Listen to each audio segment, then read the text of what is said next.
À l'origine de nos difficultés à rester durablement heureux, il y a bien souvent un phénomène psychologique très courant, mais il est aussi facile à comprendre que difficile à éviter. Et dans Casa del Papel, le personnage qui en fait les frais dès le premier épisode de la saison 3, c'est Tokyo.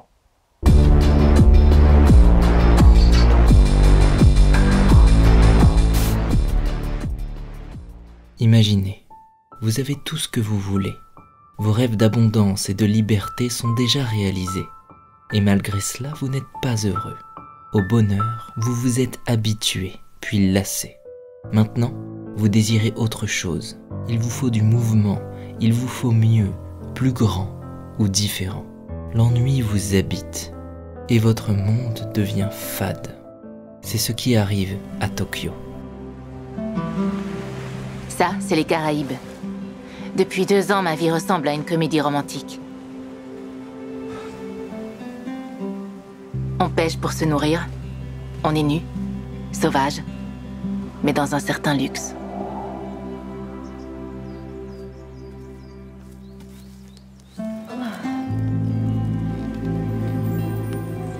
Et tout ça va partir en fumée à cause d'une envie qui va me traverser l'esprit dans une seconde.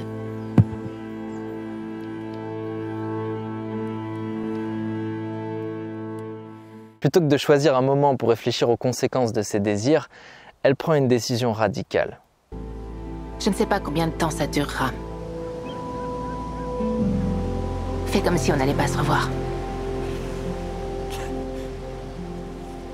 Cette volonté de tout quitter, nous en faisons tous l'expérience. Mais il est vrai que lorsqu'on songe à s'évader, on pense davantage à lâcher les problèmes du quotidien. Quitter les embouteillages, quitter les voisins bruyants, quitter les collègues hypocrites, quitter les obligations et toutes nos subordinations, quitter la morosité du temps, quitter notre territoire, notre confinement. On ne pense pas à quitter une île tropicale où il fait bon vivre. Pourtant, le mécanisme psychologique qui pousse Tokyo à vouloir fuir est sensiblement le même que celui dont nous faisons l'expérience au quotidien. Ici, Tokyo ne voit plus la beauté du paysage, elle ne voit plus la chaleur agréable du soleil, elle ne voit plus ni les caresses ni les baisers de Rio. Sa joie d'être libre s'est éteinte. Elle a laissé place à des sensations désagréables, celles de l'ennui, celles de la frustration. Alors il suffira d'un instant pour que ces perceptions viennent corrompre son esprit. Et Tokyo abandonnera Rio sur son île. Amoureux, naïf et incapable de se passer d'elle, Rio prendra l'initiative de lui donner un moyen de communication qu'il pense fiable. Et c'est dans la plus grande des insouciances que les 2 amants se donneront des nouvelles. Oubliant leur statut de criminels mondialement recherchés, ils s'adonneront à des échanges téléphoniques déraisonnables et se feront tracer. Prieto. Colonel, nous avons localisé Hannibal Cortez sur une île, Panama. Contactez la police panaméenne, tout de suite. En à peine quelques heures, ils basculeront d'une vie paisible dans un lieu paradisiaque, au statut de fugitifs et de prisonniers d'État. Un renversement qui poussera le professeur à réunir toute l'équipe, secrètement dispatchée aux 4 coins du monde, pour organiser un nouveau braquage. Un braquage qui prendra des allures d'opération de sauvetage et de révolution. Ce qu'ils font à Rio, c'est une déclaration de guerre. Et nous, nous sommes la résistance. D'accord? Après avoir goûté à la liberté et à l'abondance, tous se retrouvent engagés dans un plan à l'exécution quasi impossible pour sauver l'un des leurs. Un plan qui les mettra en danger et causera la perte de certains d'entre eux. Tout ça pour un désir fécondé par l'ignorance. Tout ça pour une idée, pour une envie, une pulsion. Telle une goutte de venin, cette idée a conquis l'esprit de Tokyo et intenable comme un félin, elle a réduit son monde idyllique en lambeaux. Un acte que nous faisons rarement consciemment, incapables de reconnaître la chance que nous avons, nous laissons notre attention être corrompue par une pulsion. Un désir insatisfait s'installe et nous oublions. Par exemple, le confort et l'immédiateté à nos yeux deviennent banals. Nos exigences s'emballent et notre vision se laisse infecter par un instinct animal.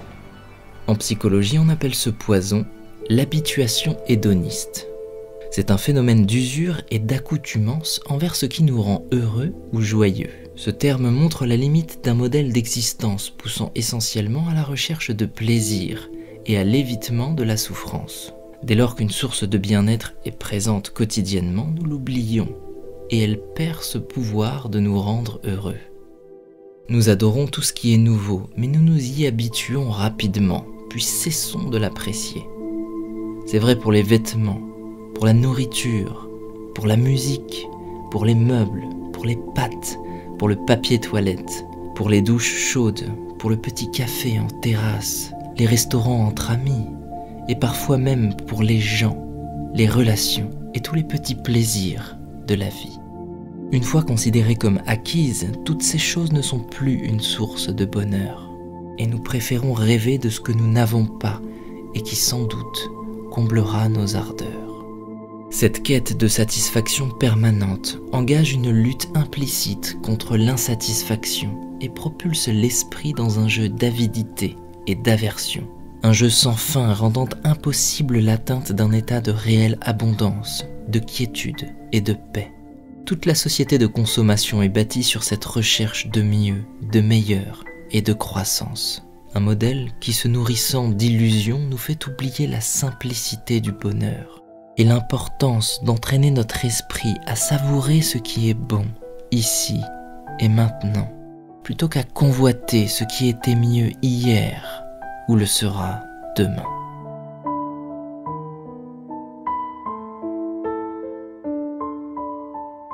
Nous avons tendance à poursuivre ce qui est beau et à nous lasser de ce qui ne l'est plus, à imaginer un futur meilleur en oubliant que c'est au présent que les choses sont vécues. Nous ne saisissons pas notre chance de savourer et projetons notre attention dans l'art de convoiter. Nous ne sommes pas suffisamment présents auprès de celles et ceux qui comptent et gaspillons le précieux temps. Nous n'investissons peut-être pas suffisamment d'énergie dans des causes désintéressées et tolérons des modes de vie discriminants.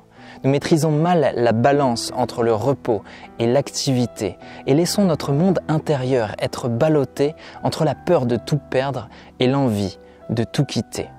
Alors que le bonheur est inscrit ailleurs, enfoui en chacun de nous, sans condition ni quantité, il y règne et sait se rendre disponible pour celles et ceux qui savent le trouver et peut-être le préserver.